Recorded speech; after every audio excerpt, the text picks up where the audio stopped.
Hello friends, આજે આપણે બનાવવાના છે લસણની કઢીનું દેશી રીતે બનતું શાક. તો એના માટે મેં અડધો વાટકો લસણ લઈ લીધું છે અને તેલ આછું આછું ગરમ થાય એટલે એની અંદર આપણે સાતળવા માટે નાખી દઈશું. અને લસણ છે એ ધીમા તાપે સાતળવાનું છે જેથી આખું અંદર સુધી ચડી જાય.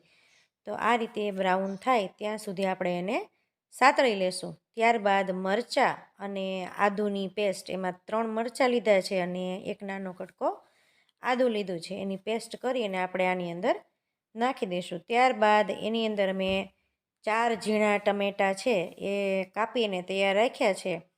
મરચાં અને આદું સાતળાય એટલે લાલ મરચું, હળદર અને સ્વાદ મુજબ મીઠું નાખી અને બધો મસાલો આપણે મિક્સ કરી દઈએ. અને ત્યારબાદ ટમેટાની બનાવેલી આ પ્યુરી છે એ આપણે એની અંદર નાખી દઈશું. અને ટમેટાની પ્યુરી નાખ્યા બાદ બધું મિક્સ કરી અને થોડીવાર ટમેટાં છે એ સાતળવાના છે. તેલ ઉપર આવે ત્યાં સુધી ટમેટાને આપણે સાતળી લઈએ.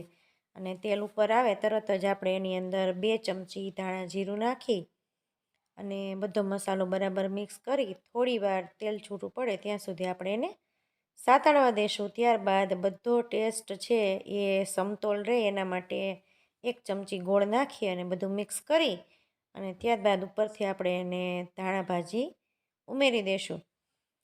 કોથમીર નાખ્યા બાદ બધું મિક્સ કરી અને ગેસની ફ્લેમ બંધ કરી દઈએ. અને લસણની કઢીનું દેશી શાક છે આપણું તૈયાર છે. એને બાજરાના રોટલા સાથે પીરસી શકાય છે.